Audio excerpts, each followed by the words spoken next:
Dear student, this is Dr. Muhammad Shahnawaz Alam and you are watching me on this channel Learn English with Shahnawaz sir.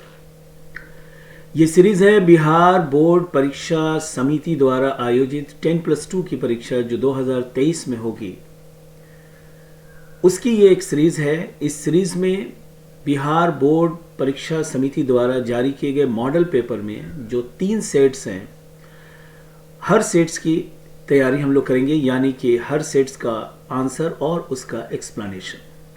जैसा कि आपको पता है कि 100 questions आपसे पूछे जाएंगे, लेकिन उन 100 क्वेश्चंस में आपको 50 क्वेश्चंस सॉल्व करने हैं। 60 क्वेश्चंस दिए जाएंगे लैंग्वेज सेक्शन से और 40 क्वेश्चंस लिटरेचर से। तो ये 3 मॉडल पेपर जो सेट्स हैं, मॉडल पेपर के 3 सेट्स, उसमें 100 क्वेश्चंस होंगे, टोटल 300 क्वेश्चंस होंगे। सो इस सीरीज़ में हर वीडियो में 20 क्वेश्चंस का एक वीडियो होगा जिसमें हम आपको आंसर बताएंगे और फिर हर क्वेश्चंस का डिटेल में एक्सप्लेनेशन।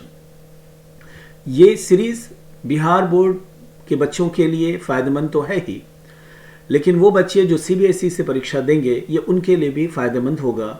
लैंग्वेज सेक्शन की बात करें तो, क्योंकि लैंग्वेज सेक्शन में जो बातें होंगी वो दोनों में सेम होंगी, लिटरेचर अलग हो जाता है। Okay, so this is the day 1, ये पहला दिन है और this is the first video of this series. और इस सीरीज़ का ये पहला वीडियो है जिसमें हम सेट 1 को लेंगे और सेट 1 के क्वेश्चंस 1 से क्वेश्चन 20 तक की प्रैक्टिस होगी।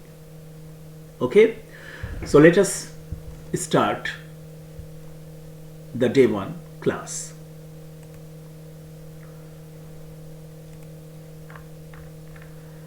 And here is the first question for you. एक एक क्वेश्चंस को हम डिटेल से समझने की कोशिश करेंगे, क्योंकि एक क्वेश्चन को सॉल्व करना नहीं है। अगर एक क्वेश्चन हम ठीक से समझ जाते हैं तो उस पर आधारित जितने भी क्वेश्चंस होंगे वो सारे क्वेश्चंस के कॉन्सेप्ट क्लियर होंगे। So the question number 1 says you must write to the principal. तुम्हें प्रधानाचार्य को जरूर लिखना चाहिए। अब इसमें 4 ऑप्शंस हैं, जैसा कि ऐसे ही एग्जाम में क्वेश्चंस दिए जाएंगे।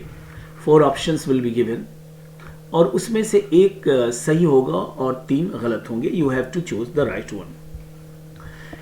तो सबसे पहले मैं आपको इसका आंसर बता दूं कि the answer for the question number 1 is option B, the principal must be written to. The principal must be written to. Students को कंफ्यूजन होता है ये रिटन टू क्यों आ रहा है। तो यहां 2 बातें आप समझ लें। एक तो ये कि जब भी हम पैसिव बनाते हैं तो नॉर्मली ये देखा जाता है कि सेंटेंस के लास्ट में बाय का प्रयोग किया जाता है, बाय मी, बाय राम, बाय श्याम। इसे एजेंट कहते हैं।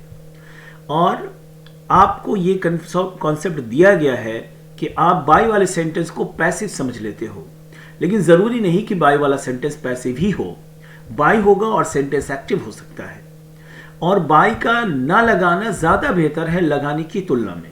तो यहां पर आप देखें कि चारों ऑप्शंस में बाय का प्रयोग नहीं किया गया है और वो बेहतर है।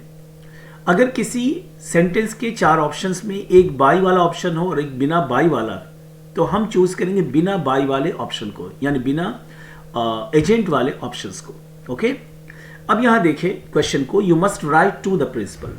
ये राइट टू की जगह पर अगर कोई और वर्ब होता, you must tell the principal, तो सिंपली आप बनाते the principal must be told. By you लगा भी सकते हैं, the principal must be told. लेकिन यहां पर the principal must be written to है। ऐसा क्यों है? क्वेश्चन में देखें कि वर्ब के बाद प्रीपोजिशन टू आया है। तो जब सेंटेंस में वर्ब के बाद एक्टिव में प्रीपोजिशन टू आया है, तो जब हम इसे पैसिव में कन्वर्ट करेंगे तो पैसिव में भी टू आएगा। और आपको पता है कि राइट जो है वो पैसिव में 3rd फॉर्म में आता है, written. So the correct option is the principal must be written to. कोई भी वर्ड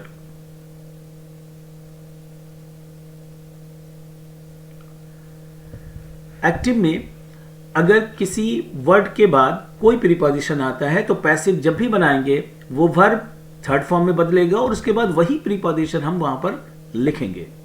मैं बता रहा था कि बच्चों को कंफ्यूजन ये होता है कि वो बाय वाले को पैसिव समझते हैं, और जरूरी ये नहीं कि बाय होगा तो पैसिव होगा। बाई होगा, सेंटेंस एक्टिव होगा. For example, I shall have completed this book by 2022. अब ये सेंटेंस कहता है कि 2022 तक मैं इस पुस्तक को लिख लूंगा, लिख चुकूंगा. अब सेंटेंस में बाई का प्रयोग है, लेकिन सेंटेंस एक्टिव है, फ्यूचर परफेक्ट में है, ये पैसिव नहीं है. मैं ये कह रहा था कि अगर किसी सेंटेंस में एजेंट का ऑप्शन हो और एक ऑप्शन हो जिसमें एजेंट ना हो, तो बेहतर है कि एजेंट जो ना हो वो ऑप्शन हम चूज करें. फॉर एग्जाम्पल, अगर सेंटेंस है कि राम कॉल्ड श्याम, राम कॉल्ड श्याम, तो आप नॉर्मली पैसिव बनाओगे कि Shyam was called by Ram, Shyam was called by Ram. लेकिन बेहतर यह है कि हम श्याम वॉज कॉल्ड कहें. अगर बाय राम का ही ऑप्शन है और कोई ऑप्शन नहीं है उससे बेहतर, तब तो यह आंसर होगा. जैसे यहां सेंटेंस में आप देखें कि कहीं भी बाय का प्रयोग नहीं किया गया है. Moving ahead, we go to the next question. Question number 2. The antonym of vague. Vague means अस्पष्ट. बोलचाल की भाषा में हम इसे मोटा मोटी कह सकते हैं. एक वेग आइडिया दो, एक मोटा मोटी आइडिया दो कि इसमें कितने पैसे खर्च होंगे, ऐसा हम बोलते हैं. तो वेग मतलब अस्पष्ट होता है और इसका एंटोनिम लगाना है, मतलब अपोजिट वर्ड लगाना है. So the correct option is option B, that is clear. Okay. Question number 3. They said how silly of him. बात ट्रिक की करें. How silly of him mark of exclamation है, मतलब सेंटेंस एक्सक्लेमेटरी सेंटेंस है. और आपको पता है कि जब भी डायरेक्ट से इनडायरेक्ट बनाते हैं और सेंटेंस एक्सक्लेमेटरी हो इन्वर्टेड कॉमर्स के अंदर वाला, यानी रिपोर्टेड स्पीच का, तो से को एक्सक्लेम में कन्वर्ट करते हैं. और यहां हमारे पास सिर्फ एक ही ऑप्शन है, and the option is C. So they exclaimed that it was very silly of him. ये बड़ी बेवकूफ़ी की बात थी उसके लिए, वे लोग विस्मय हुए. They exclaimed. Question number 4. Dear students, ये क्वेश्चन संबंधित है टेंस से या टाइम एंड टेंस से, या आप कह सकते हैं वर्ब से. और सबसे ज्यादा क्वेश्चन जो आते हैं बिहार बोर्ड में वो वर्ब से संबंधित क्वेश्चंस आते हैं. लगभग 6-7 क्वेश्चंस इससे आते हैं. तो इस सेक्शन पर आपको विशेष ध्यान देना होगा. आई blank space him 2 years ago. 2 साल पहले, 2 years ago. अब यहां ऑप्शन है saw, see, seeing, have seen. तो 2 years ago है, किस टाइम को बता रहा है? पास्ट टाइम को बता रहा है. यानी हम पास्ट इंडिफिनिट का प्रयोग करेंगे. और आपको पता है कि पास्ट इंडिफिनिट में वर्ब हमेशा सेकंड फॉर्म में आता है. So the correct option is option A, that is saw. यहां एक बात याद रखना जरूरी है कि हैव सीन का प्रयोग किसी भी अवस्था में नहीं हो सकता. अगर कोई वर्ड ऐसा आया हो, जैसा कि यहां पर आया है अगो, पहले, अगर कोई वर्ड जो पास्ट टाइम को शो करे उसका इस्तेमाल प्रेजेंट परफेक्ट के अंदर नहीं हो सकता. यह हमेशा पास्ट इंडिफिनिट में होगा, यानी कि वर्ब का सेकंड फॉर्म आएगा. Moving ahead, we go to the next question. Question number 5, that is now on the screen. Some actresses are blank space dancers. आपको करेक्ट ऑप्शन चूज करना है, मतलब जो ऑप्शन, जो वर्ड ज्यादा सुटेबल हो अकॉर्डिंग टू द सेंटेंस, उसके अनुसार, सेंटेंस के अनुसार आपको करेक्ट ऑप्शन चूज करना है. Here the correct answer will be brilliant. A. Some actresses are brilliant, शानदार dancers. Okay. Moving ahead, we go to the next question. Question number 6. Again, the question is related to tense. ये question भी tense से संबंधित है. Blank space, they live near you. Subject क्या है? They है. They subject यानी कि प्लूरल है. यानी मतलब ये हुआ कि does का प्रयोग तो होगा नहीं, चूंकि does सिंगुलर है. और जो have है, इसके बाद वर्ब हमेशा थर्ड फॉर्म में आता है. और यहां वर्ब किस रूप में है? V1 में है. आर का प्रयोग नहीं होगा. The correct option is option B. Present indefinite का ये टेंस है. Do they live near you. क्या वे लोग तुम्हारे नजदीक रहते हैं? Moving ahead, we go to the next question. Question number 7. Choose the correct sentence. Dear students, ये बात जानना बहुत जरूरी है कि आपके सेंटेंस में आपके एग्जाम में, बिहार बोर्ड के एग्जाम में 2 प्रकार के क्वेश्चंस नॉर्मली पूछते हैं. यहां पूछ रहा है कि करेक्ट सेंटेंस बताएं, मतलब एक करेक्ट है और 3 इनकरेक्ट है. कभी कभी क्वेश्चन ऐसे भी पूछेगा कि 3 करेक्ट है और 1 इनकरेक्ट होगा और आपको इनकरेक्ट चूज करना है. तो यहां पर क्या कह रहा है कि चूज द करेक्ट सेंटेंस. आपको सही वाला सेंटेंस को चूज करना है, मतलब 3 इनकरेक्ट है और 1 ही करेक्ट है. So first let me tell you the answer. The answer for the question number 7 is option D. We saw a wonderful show yesterday. अब आप कहेंगे कि ये ऑप्शन ए क्यों नहीं होगा, नेक्स्ट डे। अब जरा देखें, इसको हम एनालिसिस करें, ऑपरेशन चीर फाड़ करते हैं इसको। नेक्स्ट डे किस टाइम को शो करता है, फ्यूचर को। सॉ मतलब वर्ब का सेकंड फॉर्म है, यानी पास्ट इंडिफरेंट। तो क्या हम ऐसा कह सकते हैं कि 2023 में मैं दिल्ली गया, 2023 में मैं दिल्ली गया, जाना पास्ट में हुआ, 2023 फ्यूचर में है, तो हम ऐसा नहीं कह सकते। तो यहां कह रहा है वी सॉ, हम लोगों ने देखा एक शानदार शो, कब, अगले दिन। तो ये अगले दिन तो देख ही नहीं सकता, जब भी देखा वो पिछले दिन देखेगा, इसलिए ये गलत होगा।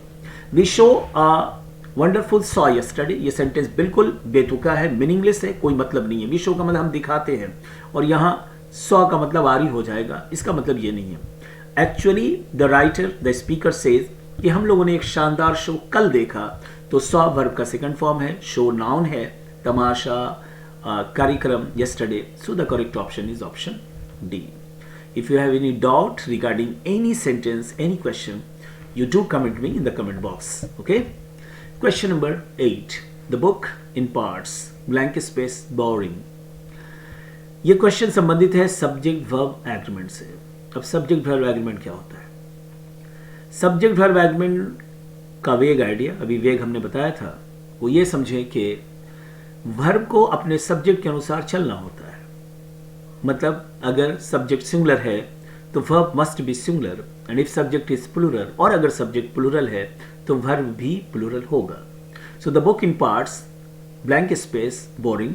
सबसे पहले मैं आपको आंसर बता दूं, the correct answer for the question number 8 is option A, that is the book in parts is boring. ये जो किताब है, जो पुस्तक है, वो अगर टुकड़ों में बात करें कहीं कहीं तो बोरिंग है, उबा देती है, तो इज होगा। अब ये इज क्यों होगा? बच्चे अक्सर ये गलती करते हैं, वो पार्ट्स देखते हैं, पार्ट्स मतलब एस लगा हुआ है, यानी वो समझते हैं कि ये प्लूरल है और वो लगा देंगे आर या वर, और ये गलत होगा। Because here the subject is book, और बुक क्या है, सिंगुलर है। सो आंसर क्या होगा, is. Moving ahead we go to the next question, question number 9। You have made all preparations, blank space the marriage. आपको करेक्ट प्रीपोजिशन सप्लाई करना है। Preposition वो वर्ड जो पोजीशन बताए, और प्रीपोजिशन पर कमांड करना मुश्किल ही नहीं, नामुमकिन है। नामुमकिन इसलिए कि इसे ना तो समझा जा सकता है और ना ही समझाया जा सकता है। इसे सिर्फ रटा जा सकता है या इस पर कमांड किया जा सकता है सिर्फ प्रैक्टिस से। यदि कॉमन सेंस आपका बेहतर है तो बहुत सारे क्वेश्चंस प्रीपोजिशंस के आप यूं भी सॉल्व कर सकते हैं। For example, you have made all preparation, तुमने सारी तैयारियां कर ली हैं शादी के लिए। So the correct option is option B, 4। Okay, moving ahead we go to the next question, question number 10। Dear students, ये क्वेश्चन संबंधित है प्रोनाउन के केस से। यस, प्रोनाउन के केस।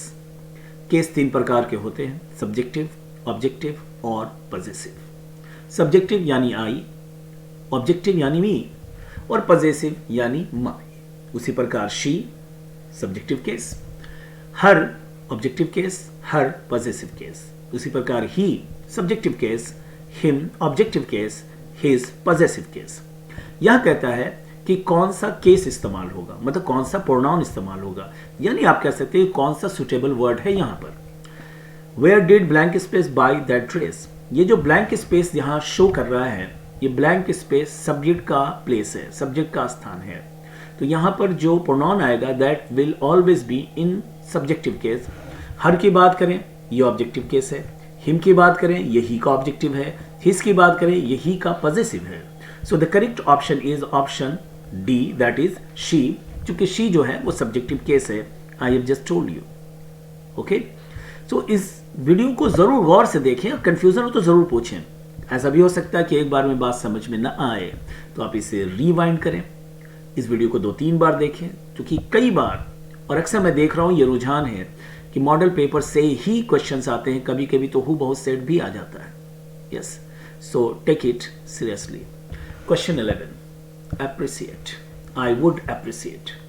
एक बात मैं यहाँ और भी कह दूँ, एक्चुअली मुझे ये शुरू में कहना था कि जब भी क्लास आप अटेंड करें मेरा, you must have pen and paper with you. आपके पास पेन और पेपर का होना ज़रूरी है, ताकि कहीं भी कुछ ऐसा इंपॉर्टेंट बातें आपको लगे, you must note it down, या कोई नया वर्ड आए तो उसे भी आप नोट डाउन करते चले। एप्रिसिएट मीन्स प्रेज, तारीफ करना, और एप्रिसिएट के बाद जीरन का प्रयोग किया जाता है. So here the correct option is option D, hearing. आपके एग्जाम में 5 नंबर के ट्रांसलेशंस भी आते हैं, तो स्ट्रक्चर भी जानना ज़रूरी है. जैसे इस स्ट्रक्चर का मतलब है I would appreciate hearing from you. मैं तारीफ करूंगा कि आप मुझे सुनाएं, या मुझे आपसे सुनना, मैं इसकी तारीफ करूंगा कि आप मुझे कोई सुनाए. आई वुड एप्रिसिएट, मुझे ये बात अच्छी लगेगी यदि मैं आपसे सुनूंगा. तो एप्रिसिएट के बाद जीरंड आता है, यानी वर्ब का 4th फॉर्म आता है. तो कहीं आप लिख सकते हैं कि appreciate plus V4. Okay, moving ahead we go to the next question. Question number 12. The boss ordered to follow him. ये सेंटेंस इनडायरेक्ट नरेशन है, इनडायरेक्ट स्पीच है, और इसका डायरेक्ट नरेशन आपको चूज करना है. ओके, तो जरा गौर से देखें सेंटेंस को. द बस ऑर्डर्ड, ये जो ऑर्डर है ये V2 है, यानी वर्ब का सेकंड फॉर्म है. वर्ब का सेकंड फॉर्म किस टेंस में आता है? पास्ट इंडिफिनिट में. तो जब ये पास्ट इंडिफिनिट है तो इसका जो डायरेक्ट नरेशन होगा वो भी पास्ट इंडिफिनिट होगा, यानी इसका जो रिपोर्टिंग वर्ब होगा, रिपोर्टिंग वर्ब इन्वर्टेड कॉमर्स के पहले वाला पार्ट, वो भी पास्ट में होगा. तो अगर हम सेज की बात करें तो ये प्रेजेंट में है, ये नहीं होगा, it is wrong answer. Will say ये फ्यूचर इंडिफिनिट में है, it is also incorrect. Has said ये प्रेजेंट परफेक्ट है, ये भी गलत होगा. तो यहां जो सही है वो है सेड, V2 है, and this will be the correct answer. The boss said, follow me. Okay, so moving ahead we go to the next question. Question number 13. Choose the correctly spelled word. यहाँ कह रहा है कि 3 शब्द जो हैं वो मिस स्पेल्ड हैं, उनका उच्चारण, उनका वर्तनी स्पेलिंग गलत है, और एक का सही है.